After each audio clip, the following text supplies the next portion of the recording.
Halo, Assalamualaikum. Halo, Assalamualaikum. Waalaikumsalam, Pak. Ya, buka apa ke videonya semua. Halo, Dimas. Iya, Pak. Iya. Kurang Sadam itu satu lagi siapa ini? Irsad Raffi Fadi. Irsad. Halo, Irsad. Irsad. Halo, Irsad. Si itu nggak datang sini, kita mana si apa? Oh, sorry. Si Aisyah sama si Melati mana? Ini kita. Lagi loading kali, Pak. Loading ya? Lagi. Kita bisa mulai kuliah ya. Kita buka dulu itu. Pak. Itu yang menyampaikan tugas cuma 4 orang aja.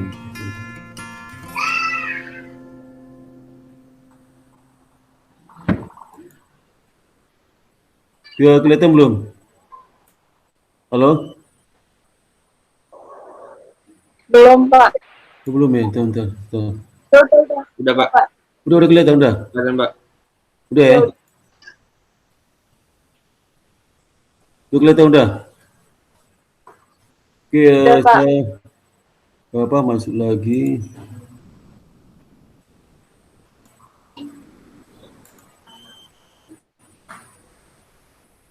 Ini yang ngasih tugas kemarin coba si Nikita, Ima Iksan, Irsad, sama Sadam ya.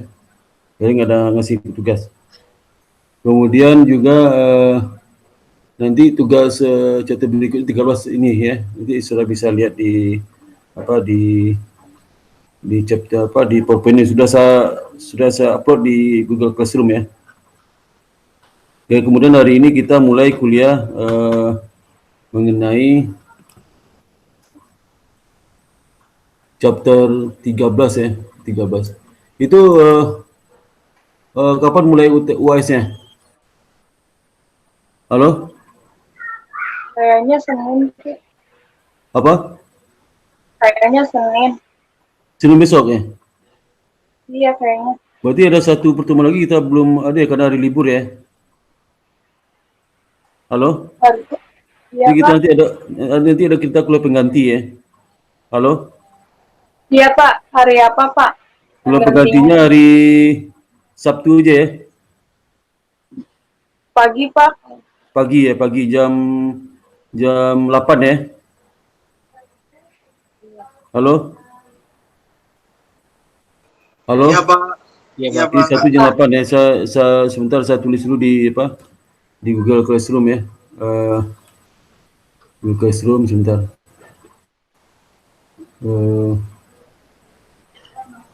Google Classroom ini kuliah pengganti. Kelihatan Google Classroom kelihatan ya? Kelihatan ya? Kelihatan nggak? Belum, Pak. Hah? Kelihatan? Kuliah pengganti hari Sabtu. Tanggal berapa Sabtu itu? Tanggal berapa? Tanggal 15 ya? Tanggal 15 ya? 15 Agustus ya?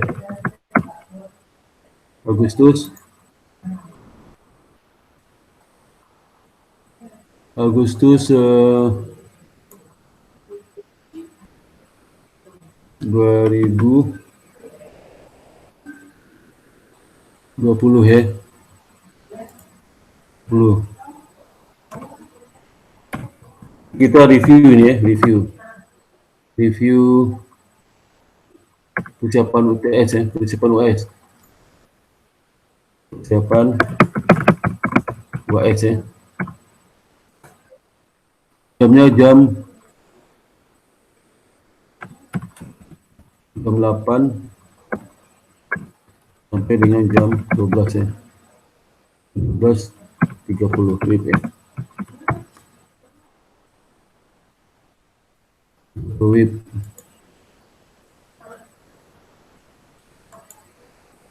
Jam 8.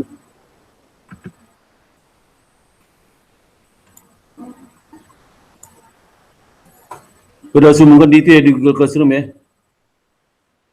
Iya, Halo? Pak. Iya, Pak.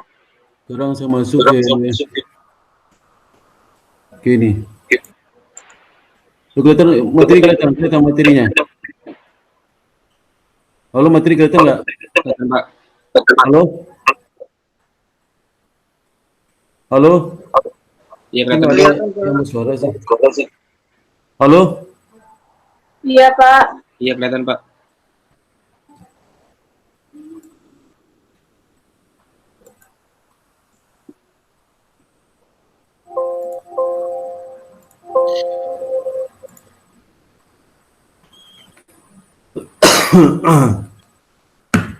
Oke, kita mulai lagi ya. Hari ini kita bahas mengenai current liability, provision, dan contingency. Jadi utang lancar, utang provisi itu terkait dengan beberapa kebijakan perusahaan yang memberikan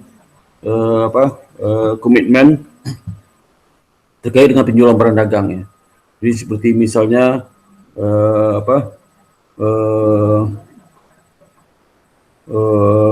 servis punah jual gratis ya, itu memberikan hadiah, kalau jual barang kasih hadiah gitu, contoh seperti itu. Nah, bagaimana pencatatannya? Dan juga mengenai kontingensi. Sekarang kita masuk, jadi ada 3 bagian. Yang pertama tentang liability, kemudian provisi, kontingensi. Ini selesai dalam satu kali pertemuan hari ini ya. Pertama liability ya. Seperti yang sudah dijelaskan di waktu sudah ngambil intermediate ya. 3 karakteristik dari konsep liability sesuai dengan standar akuntansi yang berlaku. Pertama, liability itulah kewajiban yang ada saat sekarang, yang disajikan saat sekarang. Yang kedua, berasal dari peristiwa masa lalu. Jadi kalau tidak ada satupun kewajiban yang diakui itu yang berasal dari kejadian di masa datang, harus ada kejadian masa lalu. Minimal komitmen ya, ada komitmen, ada kontrak, ada transaksi ya, sehingga menimbulkan kewajiban di kemudian hari. Kemudian juga yang ketiga, hasilnya nanti akan menimbulkan outflow resources. Jadi hasil maksudnya pada saat dia dilunasi ya, dipenuhi kewajibannya, maka perusahaan akan kemungkinan di masa depan itu ada resources yang outflow yang keluar, seperti pembayaran cash itu kan resources nanti outflow ya, dan seterusnya, barang dan jasa gitu ya.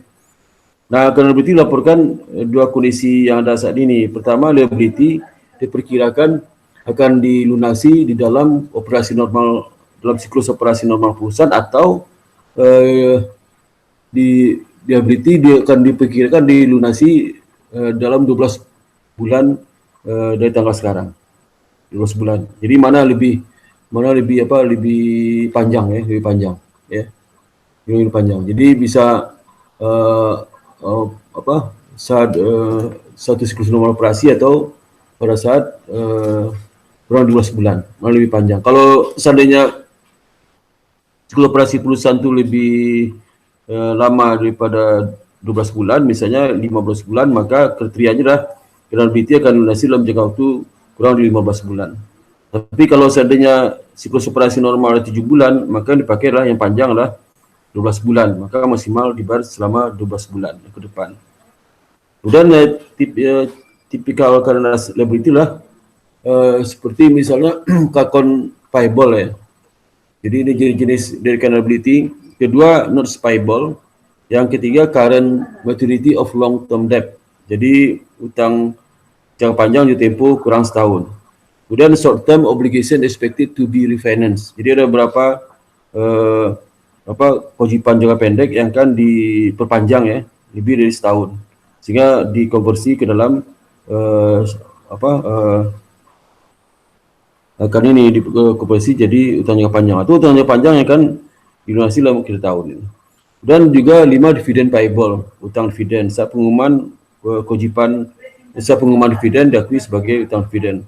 Kemudian customer advance, uang muka customer dan deposit. Ini satu yang berbeda. Apa beda customer advance sama deposit nanti saya jelaskan ya. Kemudian unearned revenue.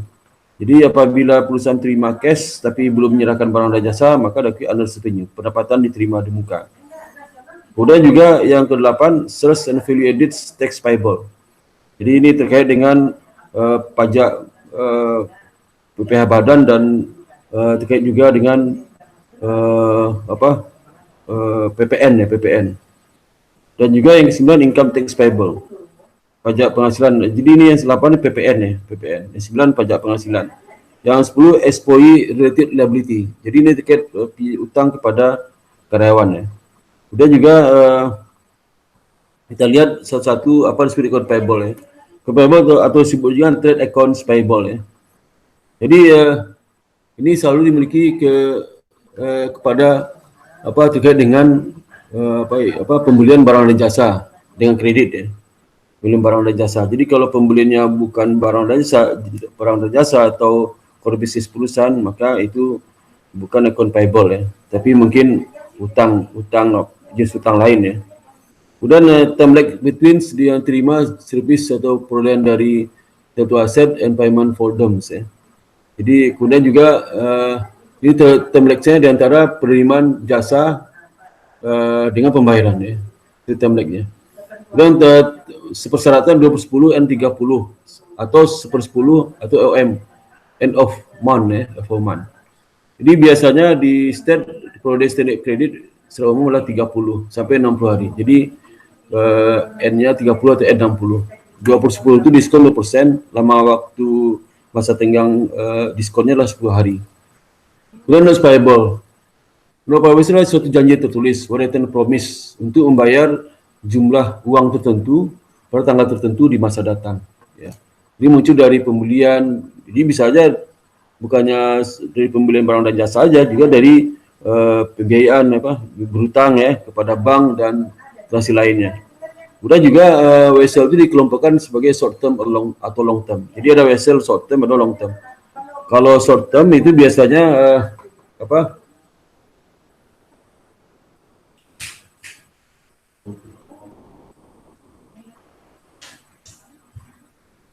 jadi notes dikelompokkan ke bisa short term bisa long term. Kalau notes itu jangka waktunya kurang setahun berarti short term. Kalau lebih setahun berarti long term. Nah, kita di sini bahas notes payable yang short term, long term nanti di chapter berikutnya. Kemudian notes mungkin memiliki bunga, ada juga notes yang tidak memiliki bunga ya. Kemudian juga kita kasih contoh ya, interest bearing notes yang isu ya. Jadi misalnya Castle Bank setuju untuk meminjamkan 100.000 tanggal 1 Maret 2019 ke Landscape Co. Jadi ini bank minjamkan ke perusahaan ini, di perusahaan ini berhutang kepada bank ya. Jika Landscape menandatangani sebuah wesel 4 bulan dengan nominal 100.000 bunga 6%, maka si Landscape itu akan mencatat tanggal 1 Maret itulah sebesar cash pada notes payable, 100.000. Ini jangka pendek karena kurang setahun. Ya. Kemudian jika Landscape itu menyiapkan laporan keuangan semi-annually, maka dia membuat jurnal penyesuaian untuk mengakui interest interest payable Juni 2019. Jadi perhitungan bunga sebagai berikut dari 1 Maret sampai dengan 1 Juni kalau dia membuat laporan keuangan per 30 Juni per 6 bulan. Jadi hitung bunganya apa? 100.000 kali bunga. Nah, 1 Maret ke akhir Juni berapa? Maret, April, Mei, Juni, 4 bulan, 4/12 dapatnya angka 2.000. Jadi interest spend pada interest payable. Karena bunga belum dibayarkan ya. Karena baru 4 bulan ya. Kemudian pada jatuh tempo tanggal 1 Juli 2020 umurnya berapa? 5 bulan kan? Umurnya berapa ini? Umurnya adalah 5 bulan, 4 bulan for months ya, 4 bulan. Tanggal 30 Juni punya tempo 1 Juli hari berikutnya. Maka dia bayar kewajiban itu ke bank sama pokoknya ya, itu cash 102.000. Jadi 100 adalah nominal, 2.000 itulah interest. Interest gimana ngitungnya? Itulah 100.000 dikali bunga berapa? Dikali bunganya 6% ya. 6% berarti kan separuh itu. Dikali 6/12 ya, 6/12. Jadi kalau 6% kali 100.000 kan itulah 6 dikali 4/12 sorry, 4/12 kali 6% kali 100.000 dapatnya bunganya 2.000 ya. 2.000 itu nanti interest payable di kredit ya, di debit sorry, interest payable di debit. Jadi dengan ajudan ini utang weselnya udah lunas kepada bank. Padahal kalau dia weselnya tidak berbunga ya, tidak bunga, maka landscape itu menerbitkan nominalnya lah memberikan wesel dengan nominal 100.000 dengan utang 100.000. Jadi jurnalnya seperti ini, cash pada notes payable 100.000, utangnya 100.000 ya. Value of the notes-nya 100.000, tapi utang sebelah 102.000 ya. Jadi note-nya 100.000 ya. Mana nih nilai wesel 100.000, tapi landscape menerbitkan wesel 102.000 ya untuk utang yang 100.000. Jadi dia berutang 100.000 ya, nanti dia bayarnya 102.000 ya. Jadi jurnalis seperti ini. Jadi ingat ya, meskipun weselnya nominal 102.000, tapi diakui sekarang oleh perusahaan kena 100.000 karena diterima uangnya 100.000, nanti bayarnya 102.000. Nah saat dia bayar adalah seperti ini, 30 Juni pada saat nyusul perangkuan harus diakui interest expense pada notes payable. Jadi payable-nya bertambah. Jadi notes payable pada saat dilunasi cash pada notes payable. Ini bukan interest payable tapi notes payable, karena interest payable akan menambah notes payable-nya. Karena waktu notes payable-nya nominal kan udah 102.000 ya, 102.000. Tapi perusahaan nerima cash 100.000. Sehingga notes payable-nya dihitung berdasarkan yang dibayar, yang terima oleh bank ya, oleh perusahaan, bukan bank ya. Sehingga pada saat dibayar lah 102.000 pada cash 102.000. Nah 2.000 lagi dari mana? 2.000 lagi dari pengakuan interest expense bunga berjalan implisit ya, dengan mengajukan notes payable 2.000. Nah kita lihat ini current terkait dengan latihan ya. Misal berikutnya lah transaksi terjadi di perusahaan perusahaan Orion ya. Misal 1 September dibeli inventory dari Orion Company kredit 60.000. Kemudian Derby mencatat pembelian bruto ya kan, pembelian itu dicatat gross bisa juga net menggunakan produk inventory system. Jadi dia menggunakan produk inventory system, jadi sistem pencatatan persediaan ya, dengan menggunakan produk ya. Yang tanggal 1 Oktober diterbitkan 50.000 wesel 12 bulan dengan bunga 8% ya atas pembayaran utangnya, berutang 50.000. Berutang 1 September ya. Kemudian 1 Oktober dia minjam 75.000 dari Source Bank dengan tantangani wesel 12 bulan tanpa bunga, interest bearing nominal 81.000 ya. Tapi dia minjam 75.000. Yang dibuatlah pertama 1 September ya. Saat dia beli inventory dengan kredit, maka jurnalnya adalah purchase pada account payable ya. Dan tanggal 1 Oktober utang dibayar, tapi dibayar dengan menerbitkan wesel, maka account payable 60.000 pada notes payable. Jadi dibayar dengan menerbitkan wesel ya. Kemudian tanggal 1 tanggal 31 Desember ya. Ini diakui bunga berjalan. Ini kan Oktober. Ini sebulan. 3/12 kali 8% kali 50.000, karena bunga 8%. Dapatnya di 31 Oktober, November, Desember ya. Ini 3/12 ya, 3/12 kan 3 bulan ya. Oktober, November, Desember. 3/12 kali 8% kali 50.000, jadi 1.000. Interest expense pada interest payable ya. Jadi bukan interest payable ya, interest payable. Ya. Kemudian pada saat 1 Oktober ya,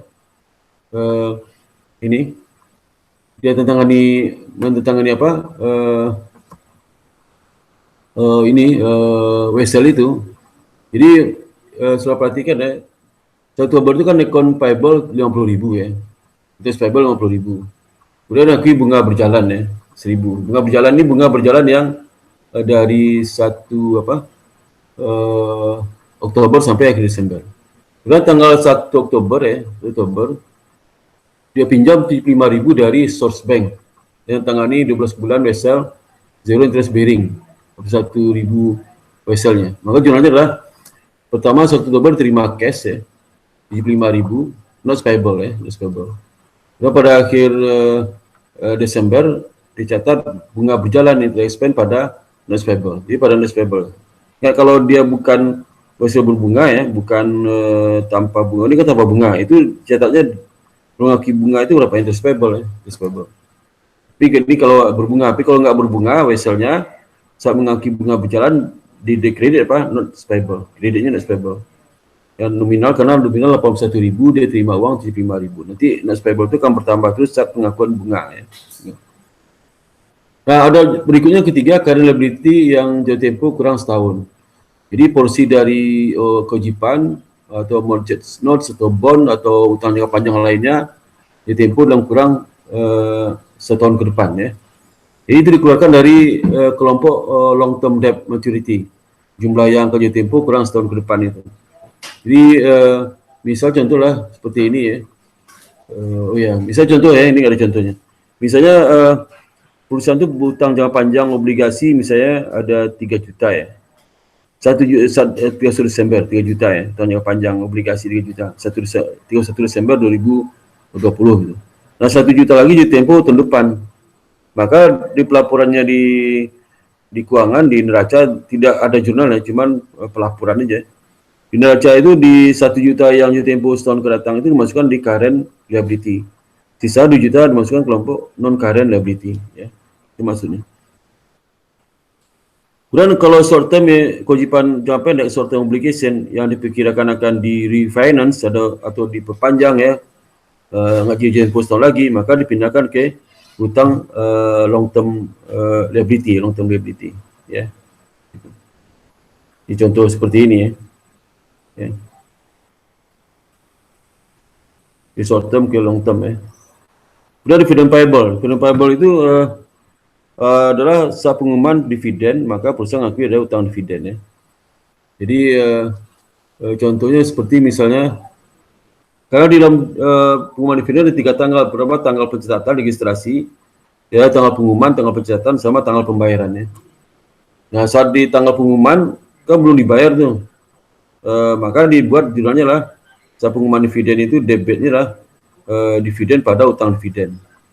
Karena saat dibayar, saat pencatatan nggak ada jurnal ya, pencatatan itu pencatatan di bursa efek ya. Nah saat pembayaran jurnalnya adalah utang dividen pada cash ya. Ya. Nah yang berikutnya lah bagaimana ke uang muka atau deposit, customer advance sama deposit. Ini satu yang berbeda ya. Jadi returnable cash deposit ya.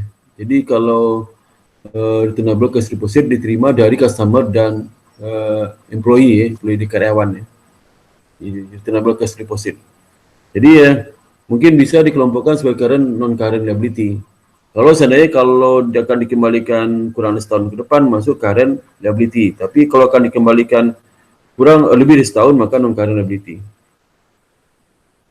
Dan berikutnya unearned revenue ya. Unearned revenue ini itu perusahaan sudah menerima uang dari pelanggan tapi belum melaksanakan kewajiban untuk menyerahkan barang dan jasa, maka bukan unearned revenue ya. Contoh seperti misalnya jenis perusahaan airline itu biasa kalau ke customer kan terima duit dulu baru pelanggannya berangkat kan. Misal kalau sudah pesan tiket, misal ada pesan tiket 3 bulan sebelumnya, 2 bulan sebelumnya, atau seminggu sebelumnya baru dia berangkat. Jadi saat terima uang dari pelanggan itu dia akan catat cash pada unearned revenue ya, revenue. Seperti misalnya magazine publisher ya, biasanya kan di awal diminta uang langganan. Hotel juga sama, auto dealer juga sama, retailer juga sama ya. Ini contoh seperti misalnya Sport Pro Magazine menjual 12.000 eksemplar dari setahun. 1 Agustus 2019. Untuk masing-masing eksemplarnya lah 18 euro.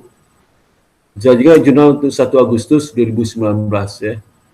Jurnal dan tanggal 31 Desember 2019 jurnal penyesuaian. Jadi 1 Agustus itu dia terima berapa? Cash 12.000 kali 18 dapatnya 216.000 ya, 200.000. Ada unearned revenue ya. Karena pada saat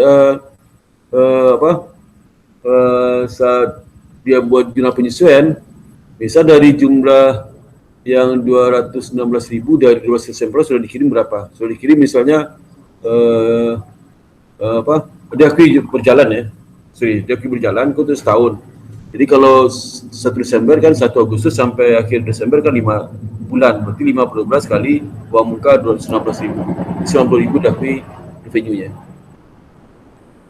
Kemudian PPN masukan dan keluaran ya. Jadi kalau seandainya masukan itu kan seperti kalau dijual barang, PPN-nya PPN masukan. Nanti kalau dia beli barang itu PPN keluaran ya. Jadi kalau PPN masukan yang lebih besar pada PPN keluaran, maka menimbulkan hutang pajak PPN ya. Nah biasanya perusahaan menjurnal cash pada sales revenue dan sales tax payable. Jadi dari penjualan revenue itu 2.400 ya, itu sales tax-nya pajak penjualannya 10%. 10% ini kan pajak masukan ya. Maka dicatat 240.000 tambah pajak 10%, 240.000 dapat 32640. Tapi kalau penjualan itu termasuk pajak ya, termasuk pajak dalamnya ya. Jadi dia jual 1.000 ya. Kemudian asumsikan value-added tax sama dengan pajak pertambahan nilai ya, ada 10% ya. Maka cash pada sales revenue value-added tax payable ya. Kalau seandainya sudah termasuk 10% pajak ya, maka dia akan catat 2.200 pada sales revenue pada value-added tax payable 200 ya. Terus 10% ya. Ini termasuk 2.000 ya. Ini contoh lain ya. Yang ketiga, dia jual 2.400 ya. Kemudian supermarket mencatat penjualan sebesar 2.400 ya. Kemudian ditambah pajak PPN 10% ya. Jadi nanti dia akan kirim 40 ke pajak, ke inspeksi pajak ya, untuk bayar kewajiban itu. Income tax payable itu pajak penghasilan ya. Jadi pajak penghasilan ini misalnya kalau perusahaan biasanya kan itu pajak penghasilan itulah biasa sementara akhir tahun. Jadi berapa terpajak kali jumlah laba. Nanti di 3 bulan ke depannya itu di bulan Maret dia akan adjust lagi dengan biaya pajak boleh perusahaan. Tergantung apakah different tax-nya itulah temporary atau permanent temporary ya. Kemudian employee related liability kewajiban yang terkait dengan kepada karyawan ya, seperti misalnya gaji ya, itu biaya kompensasi, bonus dan sebagainya. Nanti misal contoh ya, misalnya di akhir tahun itu gajinya belum dibayar, misalnya gaji dibayar tanggal 2, 31 Desember belum bayar gajinya, maka dicatat sebagai beban gaji pada utang gaji ya. Termasuk juga kalau seandainya dipotong dengan pajak penghasilan karyawan ya. Jadi misalnya gaji 10.000, kemudian ada pemotongan pajak penghasilan dari karyawan 320. Kemudian lagi biaya jaminan sosial, kalau di Amerika ada biaya jaminan sosial potong lagi 800.000. Kemudian lagi biaya untuk organisasi buruh ya, organisasi karyawan 88. Jadi case-nya 7792. Ya. Nah, pada saat dia bayar itu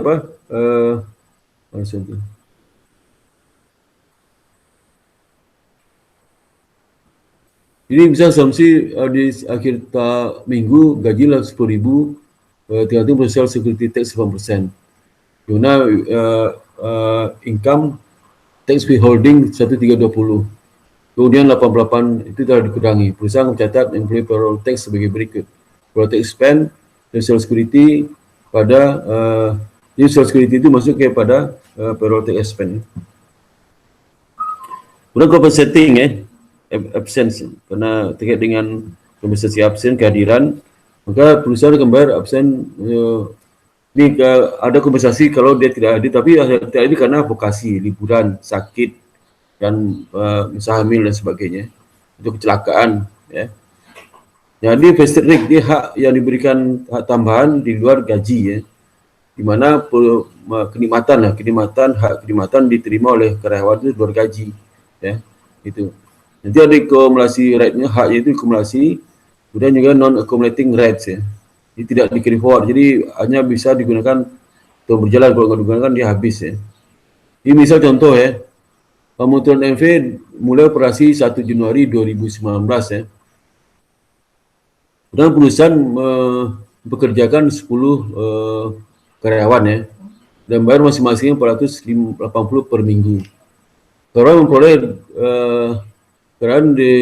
memperoleh 20 unused vacation weeks selama 2019. Jadi memperoleh 20 hari untuk libur, ya, dalam 2019, ya, 2019. Dalam 2020 perusahaan menggunakan vacation weeks-nya, tetapi sekarang mereka masing-masing akan peroleh 540 euro per minggu. Jadi Omicron accrue the accumulative vacation pay on Desember 2019. Jadi karena ini vakasi yang dah 2019 yang akan dibayar nanti tahun 2020 saat dia mengambil liburan itu, uang vakasi sekitar 540, maka diakui sebagai kewajiban, ya. Jadi nama salary and wages expense 9.600 dari mana? Itu dari 540 dikali berapa? Salary expense, ya. Ini gaji 9.600, ya. 9.600 berapa? Itu 480 dikali 10, ya. 10. Ini Desember, ini pengakuan dari salary and wages payable, ya. Jadi untuk yang vokasinya itu. Kemudian tahun 2020 mencatat pembayaran vokasi pay sebagai berikut, ya. Berikut. Jadi dibayar kali 540 per minggu. Kalau dikali 54 dapat 96 boleh, 9.600. Kali 540.000, ya. Di jumlah ada 20 orang, ya. Dapat 9.600. Kemudian salary and wages payable saat pembayaran vokasi tahun 2020, maka dibayarkan 9.500 pada salary wages expense, kemudian cash 10.800, ya. 800. Itu maksudnya.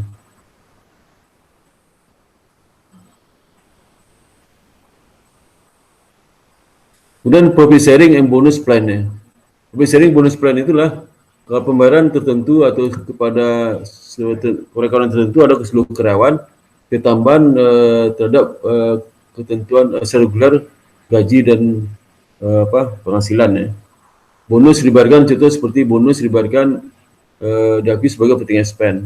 Kemudian unpaid bonus harus dilaporkan sebagai current liability. Jadi bonus sebelum dibayarkan diakui di dalam current liability. Kurang profesi, itulah liability yang terkait dengan waktu dan jumlah, ya, tertentu, ya. Jadi kewajiban yang terkait dengan jumlah dan waktu tertentu, ya.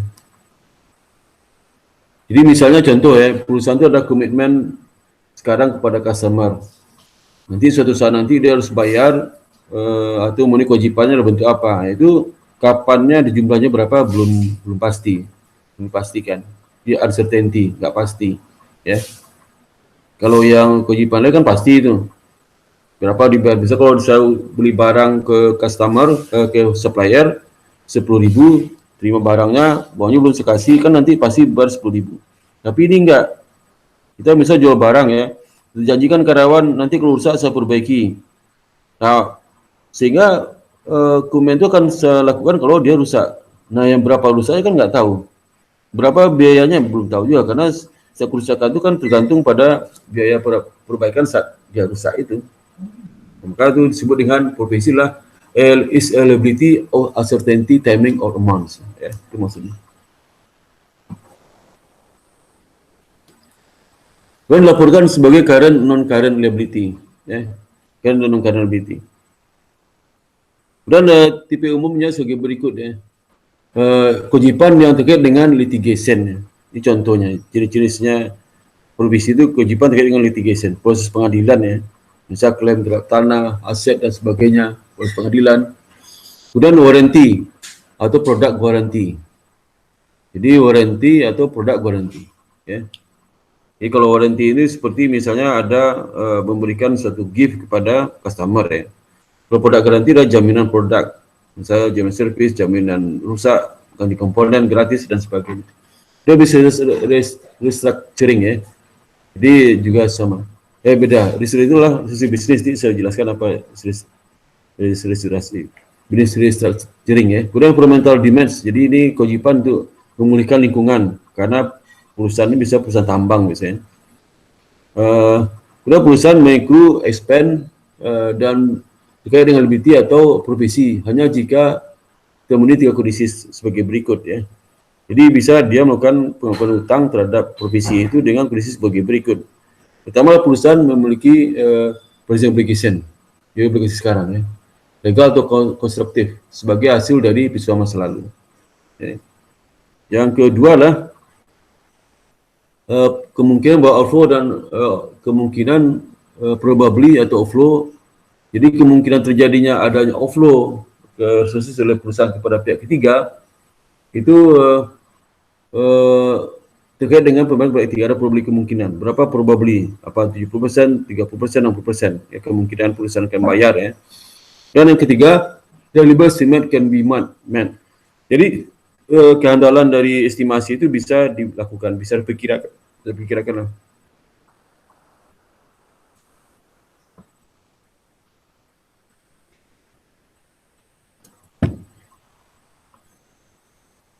Nah, ini pengakuan profesi. Profesi itulah pengakuan contoh ya, warranty ya. Misalnya Santos ini memberikan warranty terhadap kepada customer terkait dengan penjualan produk elektrik ya. Warranty diberikan 3 tahun dari tanggal penjualan. Berdasarkan pengalaman transaksi masa lalu, probability kejadian perusahaan akan melakukan pembayaran itu memenuhi komitmennya itu akan diberikan beberapa klaim under warranty ya. Ya, apakah Santos mengakui di laporan keuangan pada posisi position itu profesi warranty cost yang akan dibayarkan ya. Jadi ini tergantung kejadian, apakah kejadian itu berapa persen ya. Kalau dipastikan persentase itu dominan ya akan terjadi maka diakui. Tapi kalau enggak bisa ya. Kemudian ada constructive obligation, adalah obligasi yang berasal dari kegiatan perusahaan. Seperti misalnya dengan menetapkan pola penetapan praktik masa lalu ya. Perusahaan akan publish kebijakan atau sufficiently specific current statement. The company has indicated to other parties that it will accept certain responsibility. Ya. Yang kedua, as a result, the company has created a valid expectation on the part of those other parties that it will discharge those responsibility. Ya. Jadi nanti ada juga refund dari kewajiban itu profesi itu. Ya. Ini juga kita bisa berikan contoh ya bagaimana perusahaan itu menentukan jumlah yang dilaporkan terhadap profesi itu. Jadi IFRS memberikan guidance ya, jumlah diakui yang harus dilaporkan itu jumlah estimate of the expenditure. Jadi estimasi terbaik dari pengeluaran yang akan dilakukan untuk melunasi kewajiban yang ada saat ini pada yang kemudian sekarang ya. Jadi best estimate itu menjanjikan jumlah di mana perusahaan harus membayar kewajiban pada tanggal laporan posisi keuangan ya. Jadi jenis-jenis dari profesi itu lawsuit ya, warranties, consideration payable, environmental, onerous contract, restructuring ya. Nah, kemudian litigation provision, perusahaan harus mempertimbangkan mengenai penentuan apakah mencatat liability sebagai terkait dengan pending atau treated ya, litigation, the actual possible claim and assessment. Terkait dengan claim and assessment ini, kalau ada perusahaan diklaim oleh pihak ketiga aset-asetnya, maka tergantung apakah diakui sebagai kapal berapa diakui tergantung probability-nya akan terjadi ya. Misal time period ini contoh sebagai berikut ya. Periode waktu ya, di mana underlying cost of action occur ya, di mana underlying yang kejadian itu bisa terjadi ya. Dan probability ya, alpha probable outcome ya. Dan ability to make reasonable estimate. Jadi pertama periode waktu di mana aset itu akan terjadi ya. Berapa lama dia akan terjadi. Berapa probability kemungkinan terjadinya. Yang ketiga reasonable estimate. Jadi ada alasan kuat nilai estimasi jumlah sekian dipastikan bisa diperoleh, bisa dibayarkan. Jadi misalnya contoh aja. Contoh misalnya, skor case US itu sedang masuk lawsuit Desember 31 Desember 2019. Penyajian Desember 31 jurnalnya diasumsikan bahwa it's probable that Scorsese will be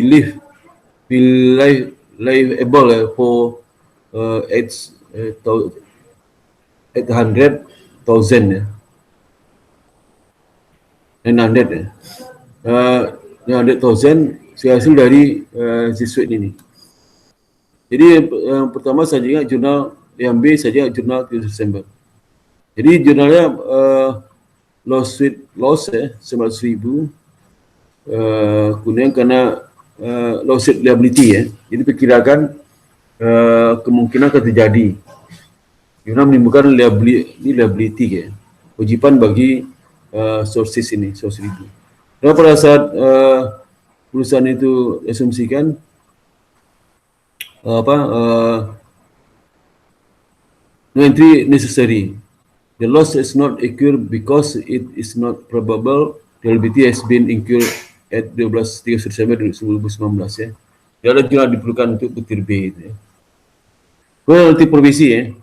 Provisi itu perusahaan berjanji kepada janji dibuat oleh si penjual ya, kepada si pembeli ya, untuk membuat barang itu lepas sudah deficiency of quality of performance product. Jadi janjinya bahwa barang ini kalau terjadi apa-apa nanti dia jamin ya, menjamin barang itu.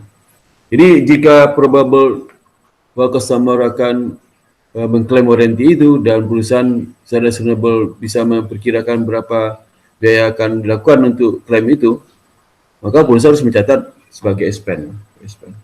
Jadi misal contoh ya, sebelum masuk contoh, perusahaan sering berikan 1-2 tipe warranty customer. Pertama, assurance type warranty ya. Jadi equality warranty di mana good on service is free from defects of the point of sale. Jadi ini warranty kualitas ya, di mana dijamin kualitas bagus ya. Kemudian yang dilihat contohnya, misalnya perusahaan Johnson Machine Company ya, dia mulai produksi mesin baru 1 bulan Juli 2019 ya. Juli 2019. Dan menjual 100 mesin ya.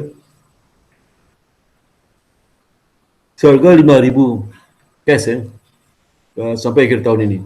Sampai akhir tahun 2019 dia jual 100 mesin ya. Masing-masing mesin itu diberikan fasilitas warranty itu setahun. Ada jaminan setahun ya, jaminan quality ya. Kemudian perusahaan ini memperkirakan berdasarkan transaksi masa lalu terkait dengan penjualan yang diberikan warranty ini, maka warranty cost akan dikeluarkan kira-kira $200 per unit. Jadi kalau ada satu unit diklaim oleh perusahaan, oleh customer, maka biaya perbaikannya rata-rata $200 ya. Nah, sebagai berikutnya, sebagai hasil dari bagian replacement dan service performance sesuai dengan warranty mesin, itu perusahaan telah mengeluarkan selama tahun 2019 ya, itu sebesar 4.000 warranty cost, dan 2020 adalah 16.000 ya, 16.000 ya. Jadi 2019 4.000, 2020 16.000. pertanyaannya apa jurnal dibuat untuk penjualan terkait dengan warranty cost tahun 2019-2020 ya. Yang pertama untuk mencatat bagi penjualan ya mesin yang mengakrual warranty liability. Jadi maksudnya waktu penjualan selama Juli Desember tercatat cash pada sales revenue ya. Itu sebanyak berapa mesin? 500,000 itu 100 kan, 100 mesin dikali 5.000 ya, dapat 500,000 ya. Kemudian yang kedua untuk mencatat pembayaran warranty yang terjadi ya. Jadi pertama penjualan terus pembayaran warranty telah terjadi tahun 2019 berapa? Itu sebesar 4.000 ya, warranty cost. 2020 16.000. Jadi sudah bayar itulah Juli warranty expense pada cash. Jadi sudah laksanakan ya. Kemudian tahun 2020 adalah sebanyak 12.000 warranty expense pada warranty liability ya. Itu maksudnya. Dan liability 16.000 ya, dikurang 20.000 dikurang 4.000 ya. 16.000. Yang kedua 16.000 ya. 16.000 dari mana? Dari 20.000 dikurang 4.000 sebenarnya. 20.000 dikurang 4.000 ya. Gitu.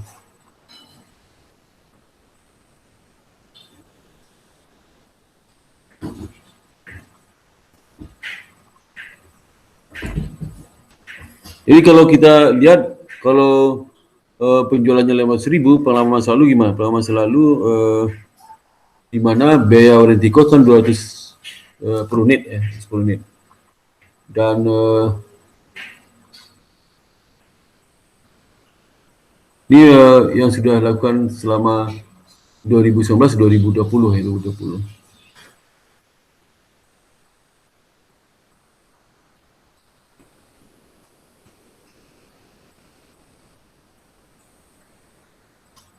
Nah,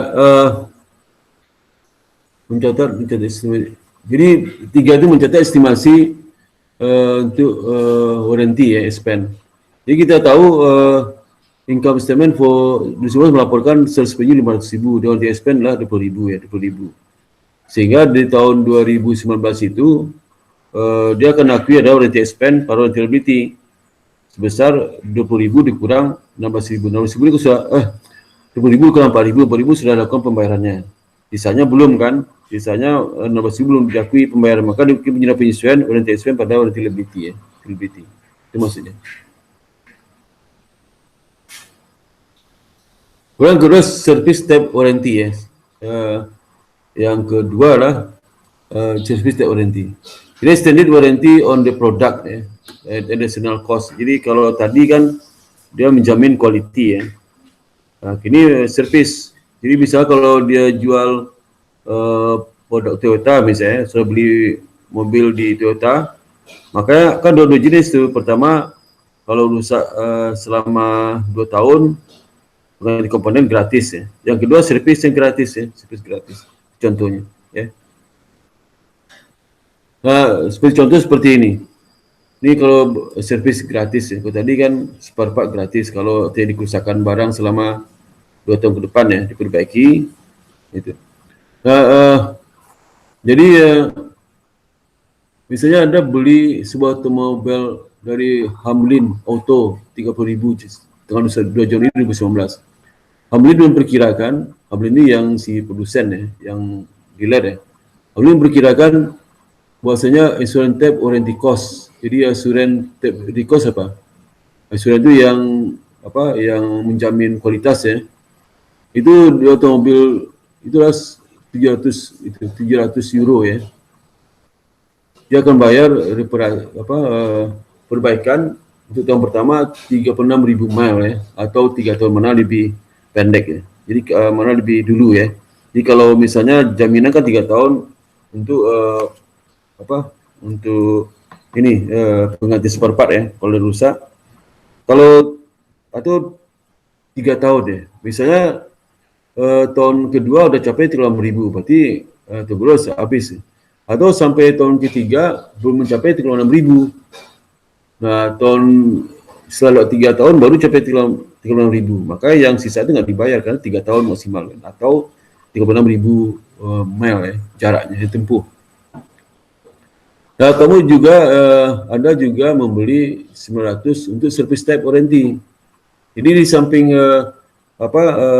ada gratis penggantian spare part selama 3 tahun ke depan atau 36.000 mile ya, 35.000 mile. Yang kedua, si customer bisa juga beli kartu untuk service selama 3 tahun yang jarak 36 mile. Nah, itu harga €900. Jadi kalau udah kita beli €900, maka si customer itu gratis service selama 36.000 mile atau 3 tahun. Mana lebih dulu ya. Nah, Hamlin mengeluarkan warranty cost terkait dengan assurance type warranty lah 500 ya.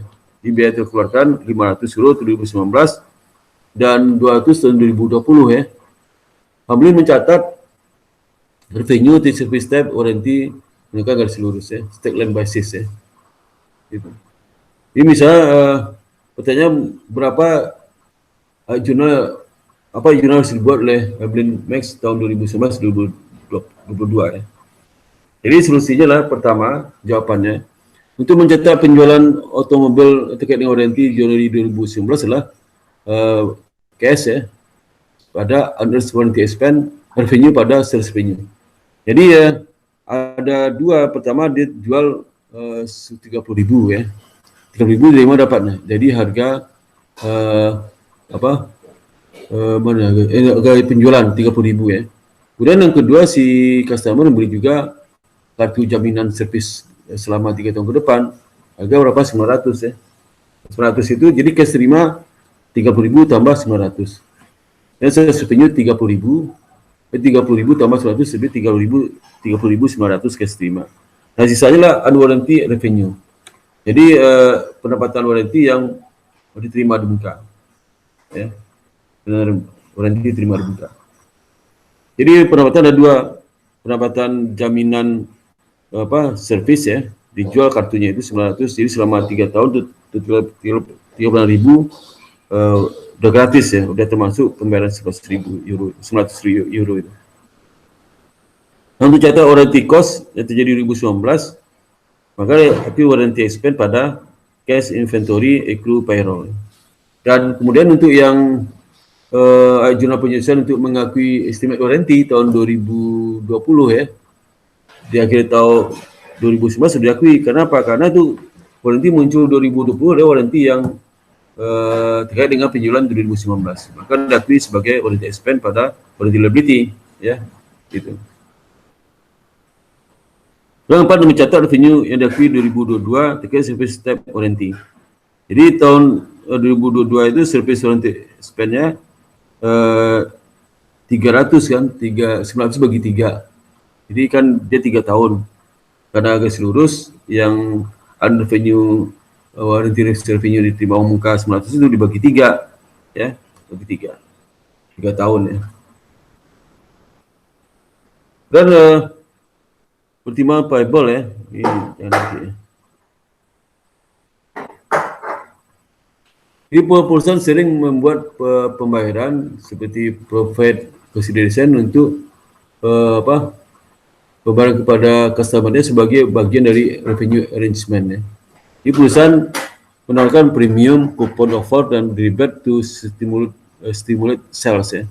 Perusahaan harus mencas beban premium dan kupon to expand di periode penjualan. Jadi ini terkait dengan premium yang bonus lah diberikan kepada customer ya. Ini contoh seperti misalnya kalau sudah beli barang di mall kan suka dulu itu kalau beli barang seharga 100.000 dapat gift dia dalam bentuk anting ya. Harganya mungkin 10.000 10.000 tapi kamu beli cuman ₹1.000. Itu tanpa dibeli sama sekali ya. Itu gimana mencatatnya? Jadi kalau pertama kan warranty yang ada service, ada yang assurance ya. Yang kedua ini adalah terkait dengan komitmen ya. Perusahaan itu memberikan seperti hadiah untuk merangsang produk yang menarik yang dibeli oleh customer. Jadi misalnya perusahaan ini menjual box of checks 3 euro per box ya. Dan tambahan perusahaan ini menawarkan adalah customer itu dengan menukarkan 10 box untuk 1 euro ya. Dengan 1 euro untuk bisa beli mixing bowl ya, mixing bowl. Di mixing bowl ini ya, biaya untuk perolehnya itu 2 euro. Tapi pelanggan hanya bisa beli 1 euro. Kan lebih murah. Kalau dijual normal mungkin harga 5 euro kali ya.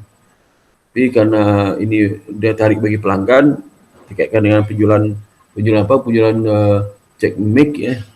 Maka full fee check ya, cakes ya, full fee cakes ya. Nah, sehingga ditambahkan dengan hadiah ya, di mana dia bisa beli itu hadiah lain. Nah, dari hasil estimasi bahwa customer akan menukarkan kupon itu 60% dari box top. Jadi dari kotak 10 itu kan 10 kotak dapat dia beli satu gift ya, ini harganya 1 euro ya. Tapi selama ini diperkirakan 60% pelanggan yang menukarkan box tops itu. Maka premium mulai ditawarkan 1 Juni 2019. Selama tahun 2019, perusahaan ini membeli 20.000 mix ball. Jadi hadiah itu dibeli sebanyak 20.000 unit untuk standby untuk menukarkan. Kalau nanti customer menukarkan, dia akan berikan ke customer ya dengan harga 1 euro per gift itu. Harga beli 2 euro. Jadi hadiah itu dibeli 2 euro. Nanti kalau ada ditukarkan 10 box oleh pelanggannya beli 1 euro. Ya. Dan sudah ditukarkan 60.000 box ya, top per box ya. Ditukarkan 60.000 box ya. Nah, pertama apa yang jurnal harus dibuat untuk mencatat 2019? Pertama mencatat penjualan dulu kan, pembelian dari hadiah itu. Hadiah itu kan dibeli 20.000, harga 2 euro. Jurnal adalah premium inventory, itu nama persediaan premium. Premium itu yang akan hadiah ya. Kemudian cash pada 40.000. Jadi 20.000 kali 2 euro. Dan kedua, jurnal untuk mencatat penjualan. Ya, penjualan mix box itulah 2019 adalah sebagai berikut. Kan 300.000 box ya. Kali 3, kan dijual 3. Ini barang lain dijual 3, nanti hadiahnya barang A dijual 3, barang B hadiahnya. Barang B terima hadiah untuk ditukar 10 box dapat 1 barang B gitu. Barang B itu dia beli 2 euro, nanti ditukarkan ya customer cukup beli 1 euro aja. Jadi barang yang dijual utama itu adalah 300 box kali 3. Di 300 box, kalau 300 box itu ditukarkan kan 300.000 bagi 10 kan berarti 30.000 box ya, 30.000 hadiah yang disampaikan.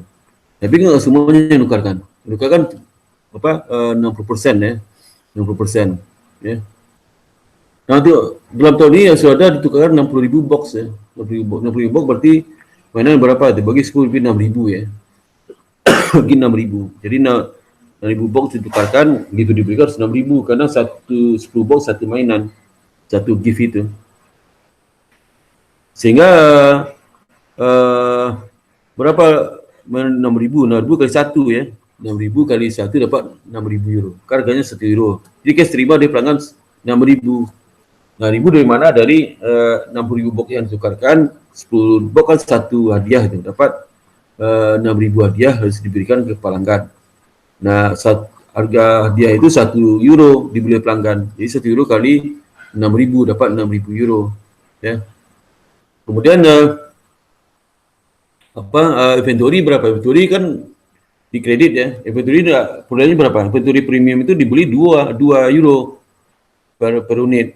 Maka yang di kredit adalah 6.000 kali 2. Jadi dapat 12.000. Nah, selisih antara harga pokok hadiah itu dikurangi dengan cash yang terima di pelanggan karena pelanggan menukarkan 10 box dapat 1 hadiah, maka selisih itulah premium expense. Ya. Tapi kalau seandainya harganya 2 euro, pelanggan beli 2 euro sama aja, nggak ada premium expense. Atau kalau dia gratis sebenarnya. Jadi nggak usah beli €1 gratis saja. Jadi 10 box bisa tukarkan dapat satu mainan yang gratis. Maka case berapa? 12.000, case 12.000, case 0. Maka punya SP-nya adalah 12.000. Case 0. Ini solusinya, ini solusi kayak tadi itulah.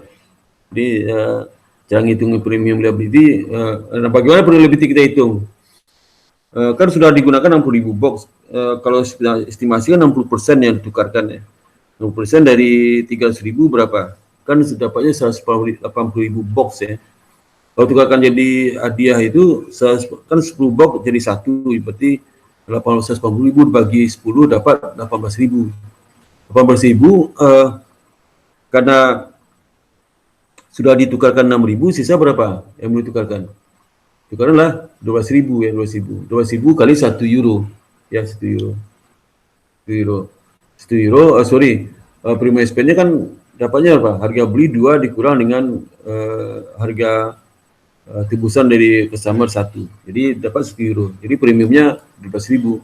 6.000 kali 18.000 dikurang 6.000 sudah pakai dengan 6.000 hadiah, 6.000 hadiah dikali €1. €1 itulah selisih antara harga pokok mainan itu dikurangi dengan cash diterima di pelanggan. Itulah ini sama ya, 50%. Jadi juga dibuatlah premium expense pada premium liability. Jadi tambah lagi premium expense 12.000. Jadi jumlah yang 6.000 dikali 12.000 dikurang 6.000 kan 12.000 ya. Karena sekarang 18.000 itu 60% dari 300.000, dapat 180 dibagi 10. Dan satu kotak satu hadiah. Jadi dapat 18.000 hadiah harus disampaikan kepada customer. 18.000 hadiah itu sudah tukaran 6.000 hadiah, tinggal 12.000 hadiah. Satu hadiah itu premium expense-nya €1, yaitu 2 dikurang 1. Dapat €12.000 ya. Sehingga premium expense-nya 12.000 pada premium liability. Ya, liability. Yang berikutnya fundamental provisi. Provisi itulah kewajiban yang dimiliki oleh perusahaan karena dia komitmen untuk mengembalikan kondisi lingkungan seperti semula. Ini biasa perusahaan tambang. Misal kalau kita diizinkan menambang area tertentu, misal selama konsesi 20 tahun ke depan, yang ke-20 waktu kita selesai konsesi, kita harus memperbaiki lingkungan yang rusak itu. Misalnya nanam pohon, membersihkan lingkungan, ditanam kembali ya, pokok seperti semula lagi lah. Nanti biayanya berapa yang akan dipenuhi. Jadi nanti biaya itu akan dikeluarkan di akhir tahun ke-20 ya, 20. Sekarang tahun pertama, saat terima konsesi tahun pertama, 20 tahun ke depan, 20 tahun ke depan, akhir 20 tahun ke depan itu berapa biaya untuk memulihkan lingkungan itu. Dibersihkan sekarang itulah environmental liability-nya ya. Seperti misalnya contohnya, ini contohnya. Misalnya perusahaan Wildcat Oil Company ya. Itu mendapat hak untuk melakukan eksplorasi minyak di padang pasir Meksiko ya. Wildcat ini secara legal menerima hak itulah 5 tahun, di mana dia harus kewajibannya memenuhi lingkungan ya. Kalau udah selesai berarti lingkungan harus dikembalikan lagi seperti semula. Dan dia memperkirakan untuk dismantling and removal will cost. Jadi biaya untuk memulihkan lingkungan itu kan biaya lingkungan itu seperti dibongkar alatnya itu tanami lagi ya, dipulihkan semula itu habis sekitar 1 juta. Jadi di akhir tahun kelima nanti dia akan mengeluarkan biaya $1 juta ya. Dan misalkan diskon 80%, jadi diskon contohkan, jadi N-nya 5, diskon single unity kan 0,6209, jadi dapat 620,920. Jadi di awal tahun dia dapat izin konsesi itu, dia akan catat drilling platform pada environmental liability. Drilling platform itulah dalam bentuk untuk pemulihan lingkungan ya, pada environmental liability ya. Nah ini disukan selama 5 tahun garis lurus ya. Jadi ya garis lurus bisa di akhir tahun pertama dia akan akhir depresi expense pada akumulatif depresi plan aset ya. Plan aset. Kemudian tahun kedua dan seterusnya. Yang kedua sama juga nanti di akhir tahun terakhir tahun kelima ya 2000 sorry. Oh ya. Nanti dia akan depresiasi 5 tahun kan. Jadi nilai present value 620 920 bagi 5 dapat 124 ribu. Sisi lain dia akan memposisi diskon yang environmental liability ini. Diskon notable amortisasi diskon ya. Jadi caranya interest expense-nya 10% dari 620 920. Jadi saldo awal dari environmental liability di tahun pertama ya. Tahun kedua nanti ini sehingga interest expense pada environmental liability. Di pada tempo liability-nya nanti akan bersaldo 1 juta ya, 1 juta. Jadi tahun pertama saldo 62092 ditambah dengan saldo awalnya berapa? 620 920. Nanti tahun ketiga, tahun kedua interest expense-nya berapa? Itu sama dengan 620 920 tambah 62092 dikali 10%, ya. Dan seterusnya, ya. Nah, pada saat akhir tahun kelima, ternyata dia mengeluarkan biaya cuma 995.000. Kalau environmental liability kan sudah 1 juta itu, dari tahun kelima nilainya 1 juta. Nah, ternyata dia hanya bayar 995 pemulihan lingkungan itu. Maka 5.000 lagi diakui sebagai gain on settlement on environmental liability. Apa? Karena penyelesaian settlement environmental liability, ya. Karena tadinya sudah dibukukan 1 juta, maka jadi 995.000. What rules contract provision? Ini untuk menghindari cost unavoidable cost of meeting the obligation exceed the economic benefit expected to be received. The expected cost should reflect the least net cost of exciting from the contract, which is the lower of. Yeah. Pertama, the cost of fulfilling the contract or the compensation penalties arising from failure to fulfill the contract. Ini contoh seperti ini. Contoh misalnya perusahaan mengoperasikan operasi sifatnya yang profitable ya, dari operasi pabrik ya, di mana pabrik ini di list dan dibayar bulanan ya, sewanya bulanan. Perusahaan memutuskan untuk merelokasi operasinya ke fasilitas lain ya. Jadi bagaimanapun list on the old facility dilanjutkan ya, the next 3 years. Dan sayangnya semua tidak bisa meng-cancel list atau tidak bisa di sublet the factory to another party, sehingga dia harus gunakan terus ya. Dan seperti cost certified this annual contract lah 200.000. Nah, kasus ini yang buat adalah seperti ini. Di loss on lease contract, kemudian lease contract liability. Jadi karena dia kan mau memindahkan pabriknya, tapi dipindahkan si lessor nggak setuju ya, sehingga dia menghapus kontraknya. Jadi didapat loss on lease contract 200.000. Terus dibayar denda 200.000. Asumsi faktanya di atas Semar sampel dan expected cost fulfill kontrak adalah 200.000. Bagaimanapun Semar bisa meng-cancel list dengan bayar penalti 105.000. Ini kalau list kontrak liability. Di pada saat kontrak leasing ditandatangani kan loss on lease kontrak. Tapi dia bisa melakukan itu dengan penalti 105.000. Ya, jangan dibuatlah loss on lease kontrak 105.000 lease kontrak liability. Ini kalau kedua tidak ada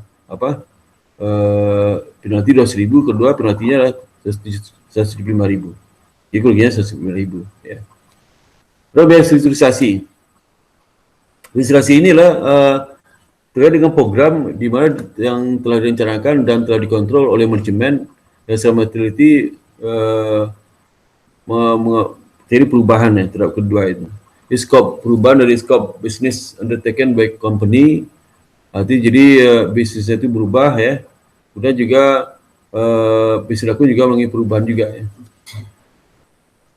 Sehingga di dalam risiko restructuring provisi itu ada menimbulkan laba rugi juga. Plus insurance adalah tidak not insurance, bukan asuransi ya. Tapi but risk assumption.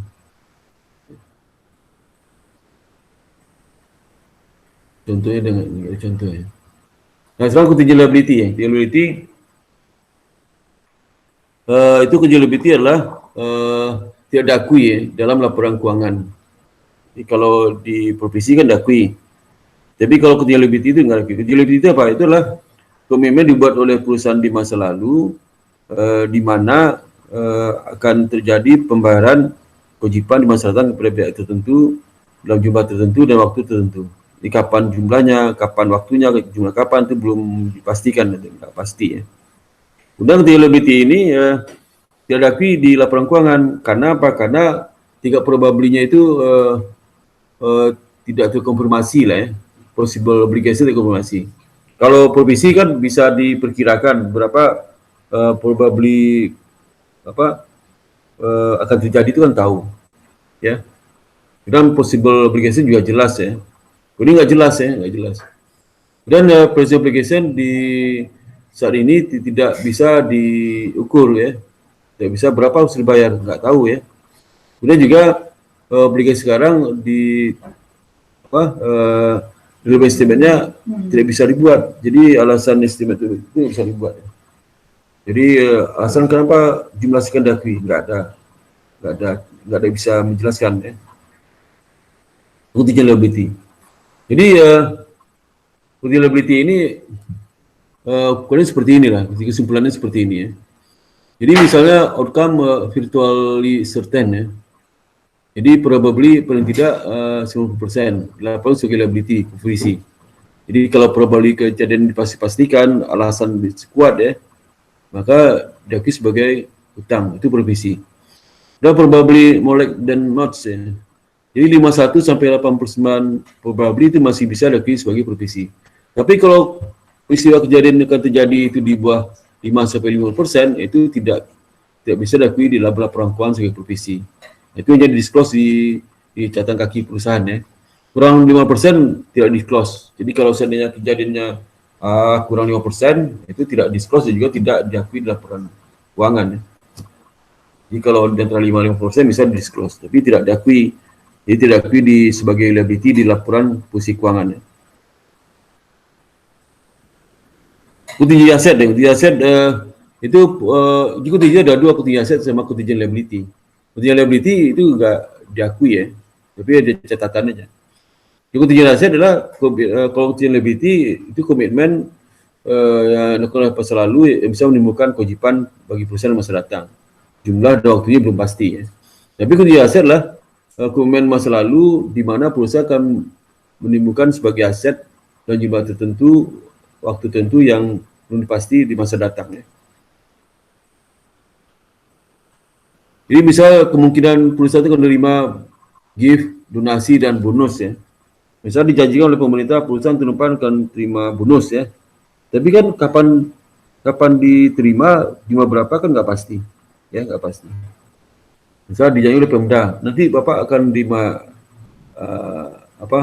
donasi, tapi jumlah nggak tahu Pak, tergantung nanti aja. Nah, itu kan seperti misalnya itu sebabnya kontijen ya. Ini potensi jadi aset karena akan terima cash atau bentuk barang lainnya. Ya. Tapi kalau dipastikan misalnya Bapak terima tahun depan itu bonus 1 miliar gitu ya.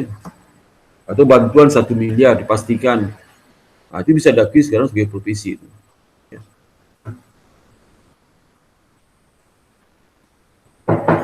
Jadi contingent asset itu sama contingent liability tapi ada beberapa perbedaan ya. Jadi misalnya kalau kewajiban kan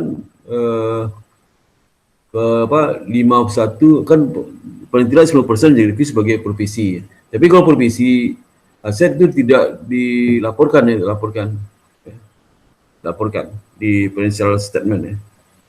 Di disclose saja. Kalau kemungkinan 51 sampai 90% dia tidak laporkan tapi di disclose ya, disclose. Kalau yang atas 10% dilaporkan sebagai aset, tapi kalau 51-10% di disclose karena kalau yang 90% itu kemungkinan diakui ya, diakui.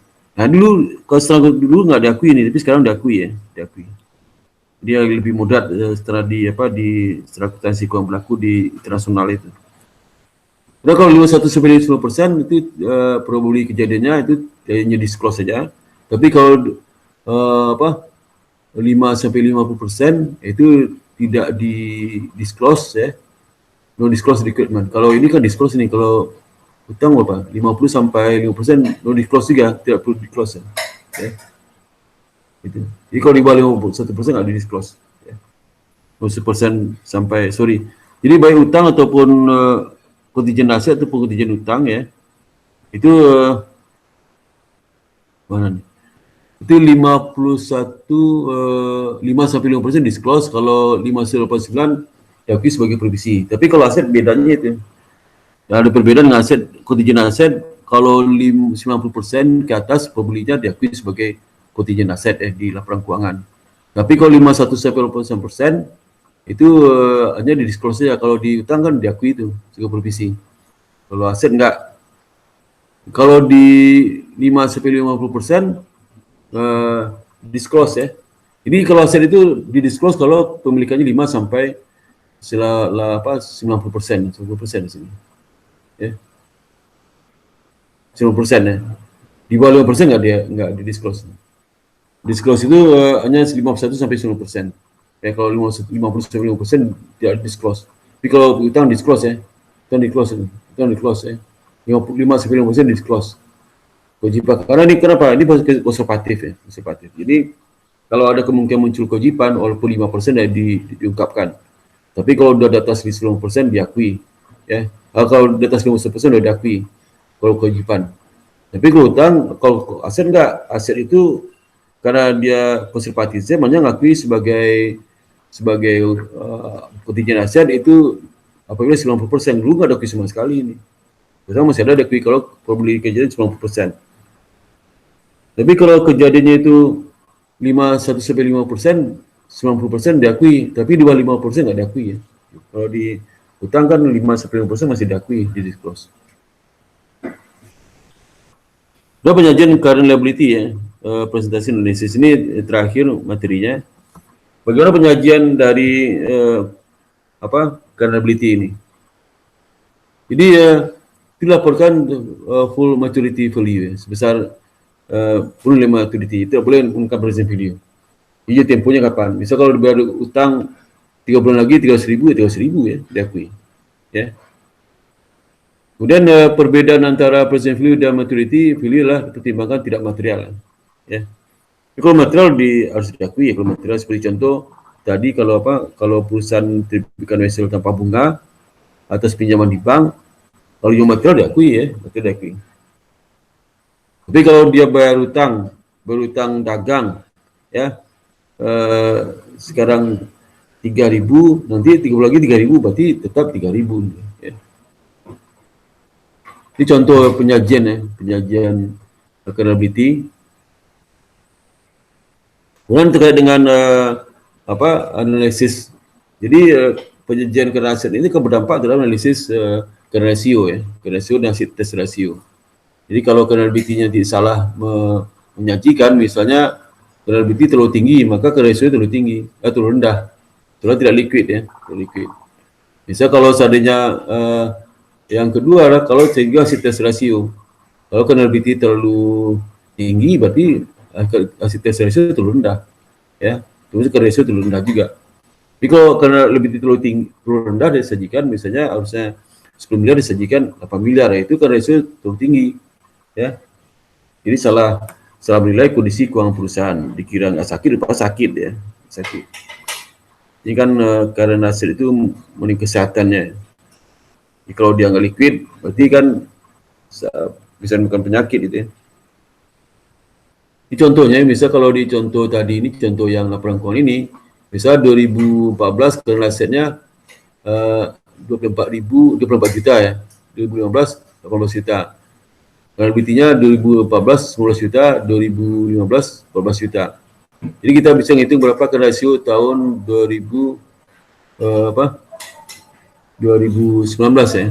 Ini 18 juta dibagi dengan 14.690 ya. Dapatnya lah 1,8 kali. Jadi jumlah aktiva lancar itu 1,8 kali dibandingkan utang. Jadi bisa sanggup melunasi. Kalau asset test ratio betul-betul yang liquid lah, hanya cash saja, short term investment sama net receivable. jumlahnya dah 12,4, jadi jumlah sini ya. Tambahkan itulah yang ini cash, order bank ya, order bank deposit ya, financial asset held for trading, derivatif ya. Mungkin nih, jadi ada berapa? Ada 3 ya. Unit receivable, short term investment ya. Investment itulah 483,567 dibagi dengan current liability. Di short term investment ini seperti ini contohnya ya. Misalnya ada deposit 2, di financial asset, derivatif financial instrument ini kan investment aset yang lancar ya. Lancar. Tapi ada non financial asset, kita tambahin juga nih, financial liability, ada financial receivable, tambah 2,89 ya. Hutang dagang nggak masuk kan? Dagang nggak masuk. Itu receivable masuk ya. Ditambahkan semua kecuali inventory 6317534 ya. Ini dapatnya 0,85 kali. Jadi kalau dia selesai liquid, perusahaan sebenarnya kalau semua utang dagang itu jatuh tempo, waduh, nggak bisa bayar dia. Bisa bayar. Oke, demikian yang dapat saya sampaikan. Mudah-mudahan berguna buat saudara ilmu ini. Kemudian untuk PR ya, itu nanti saya lihat di PowerPoint ini sudah sajikan di PowerPoint ini. Bisa sukses Ronaldo ada nomor 11, 24, 12, 12. Ini 12 dua kali nih. Sorry. 2 kali berarti bukan 12 nih. Jadi mungkin 10 ya. Atau 13 ya. 13. Ya. Kemudian problemnya nomor 2, nomor 14. Ini kita hasilnya ada 4, nomor 2, 8, 14, 20. Problemnya ada 2, 14, dan 8, dan seterusnya. Ya. Ya, ada pertanyaan sampai sini. Begini dapat saya sampaikan. Halo? Halo? Iya, Pak. Iya. Jadi saya tutup dulu ya. Oke, ada pertanyaan nggak sampai sini? Pertanyaan nggak? Si Dimas, ada pertanyaan Dimas. Buka videonya semua, buka videonya. Buka video. Kemudian Anaza Sadam buka videonya, terus juga siapa lagi nih? Melati Sukma, jangan buka videonya. Iya, Pak. Ya, ada pertanyaan nggak sampai sini? Ada pertanyaan? Video saya lagi loading, Pak. Oh ya. Di Nikita ada pertanyaan nggak, Nikita? Ada pertanyaan nggak? Udah, Pak. Dan si Dimas, ada pertanyaan? Enggak, Pak. Cukup, Pak. Oh ya, Pak. Ya, Ini penggantinya hari Sabtu, Pak. Sabtu jam 8 ya. Sabtu kuliah ke-14 itu, kuliah ke-14. Kan hari ini kuliah ke-12. Kamis besok kuliah 13. Hari Sabtu itu kuliah ke-14. 14 nggak ada PR ya, nggak ada PR. Ya. Kan kita review aja kisi-kisi ya, kisi-kisi ujian ya. Di sini kalau ada kasih latihan 1, 2, 3 soal ya. Sama kisi-kisi ujian ya. Ada lagi pertanyaan? Kalau nggak ada saya absen ya sebentar ya. Bentar. Di kampus.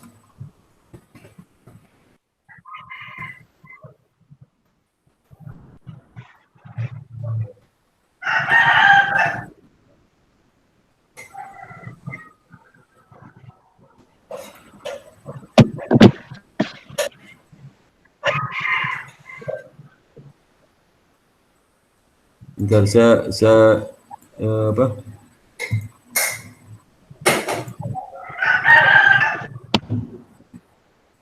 Lihat di kampus enggak? Lihat di kampus enggak? Lihat ya. Halo? Iya, Pak, sudah. Iya, Pak. Sudah lihat. Ya. Ini perkuliahan, penurunan absensi, kemudian ini kuliah ke-12 sekarang ya. Ke-12 ya. Oke, Ronaldo ada. Ronaldo udah Kediri ya? Udah mulai ke diri. Halo? Dia di Halo? kenapa Pak? Apa? Ronaldo tuh udah mulai ke diri kali ya. Udah nggak usah masuk lagi dia. Ya. Kemudian yang berikutnya siapa nih? Si Nikita? Dia hadir Pak. Ya, Nikita hadir. Si semasuk Rio ini udah ke diri juga ya? Rio? Nggak tahu. Udah masuk Rio nih. Udah nggak usah masuk ya. Aisyah? Aisyah ada? Aisyah nggak ada kayaknya. Mangkir ya. Pak, ada Pak, saya ada. Waduh, gua nggak apa-apa. Mana Aisyah? Pak, Kok tadi kamu nggak ada? ada Pak, Apa? Ada ya. Waduh. ada. Dua Aisyah ya, hadir. Oh, di sana. Hadir. Ya, Hadir ini Pak, Aisyah hadir. Hadir ya. hadir. Kemudian si Kevin juga. Kevin hadir nggak? Ini udah mulai ke diri juga ya? Kevin hadir nggak, Kevin? Kevin nggak hadir ya? Yang hadir suka 6 orang. Si apa? Siapa nih? Si Dimas Ya, Pak. hadir. Dimas hadir. Kemudian si Irsad Hadir, Pak. hadir, Irsad hadir ya. Hadir. Kemudian si Sadam Hadir, Pak. hadir. Ya. Kemudian Melati. Melati mangkir ya. Mangkir Melati. Saya Bapak, Nah, mana saya. Melati? Astagfirullah Mana? Oh, ini yang Pak. kerudung hitam ya. Karena hitam tuh kelihatan tuh. Aduh. Kelihatan malah gini. Si Lati ya. Dia. Iya Bapak. Nah, kemudian apa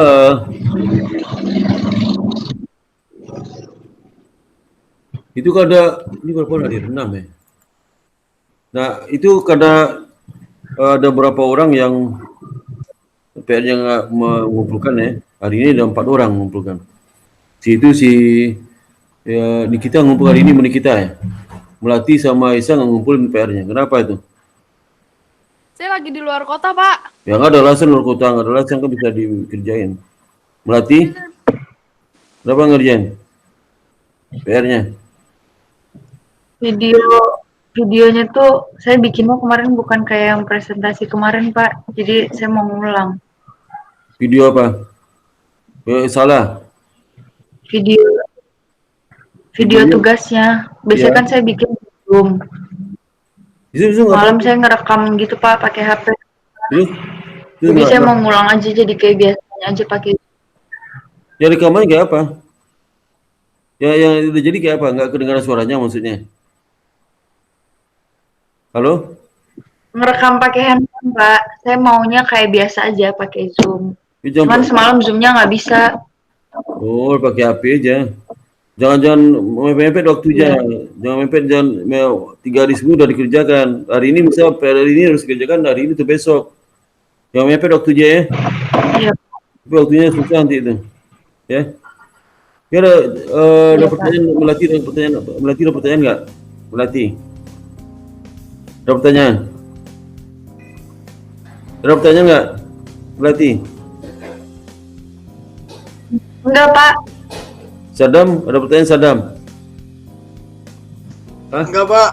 Enggak, Pak. Si apa nih si rambut lu gondong gondong juga nggak bisa nggak sempat gunting rambut saya nih.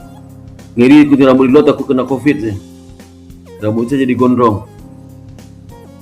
Irsad Bang Irsad. Irsad rambut gondong juga rambutnya. Iya, Pak.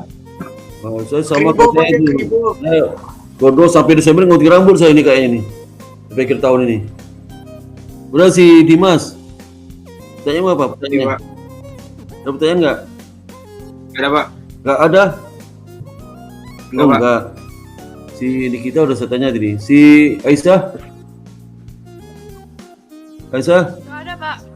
Nggak ada Pak. Nggak ada. Ini kalau nggak ada, sampai di sini aja kuliahnya. Nanti kalau latihan kamu cari sendiri aja. Kalau kamu udah cari latihan, ada pertanyaan nggak terhadap latihan itu? Ada pertanyaan nggak latihan kemarin? Lo ada pertanyaan nggak latihan kemarin? Hah? Belum Pak. Belum ya? Kalau ada pertanyaan boleh saya ajukan sekarang. Pertanyaan ada nggak ngerti, tanyakan aja ya. Memang kesulitan online ini agak susah sih, susah online ini. Ya. Jadi kalau nggak ada kuliah, nggak ada pertanyaan lagi, sekut di sini sama kuliah online-nya. Ucapkan terima kasih. Assalamualaikum warahmatullahi wabarakatuh. Waalaikumsalam. Waalaikumsalam. Terima kasih, Pak. Pak. Terima kasih, Pak. Ya sama-sama. Ya sama-sama.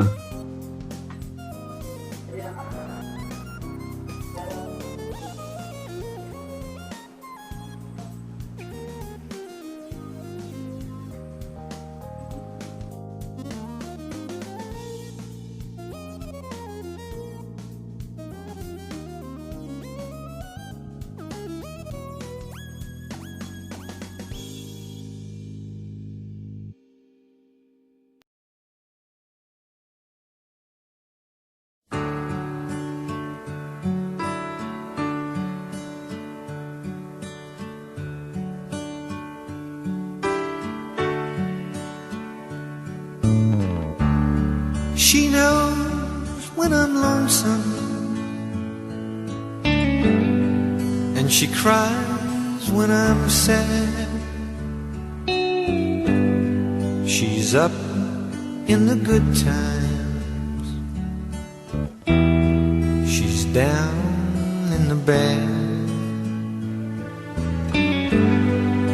Whenever I'm discouraged,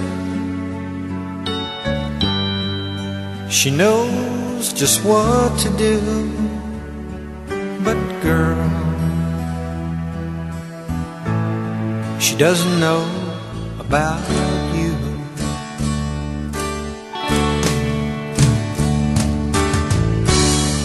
I can tell her my trouble, she makes them all seem right.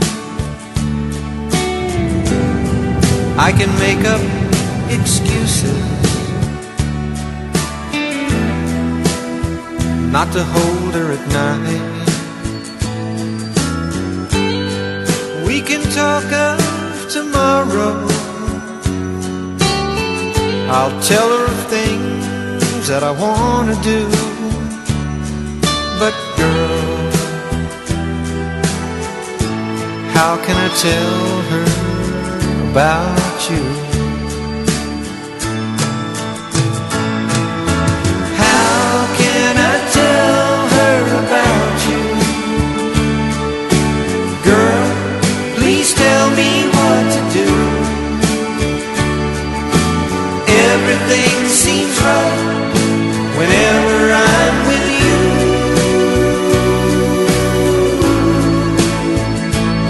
So girl, won't you tell me how to tell her about you?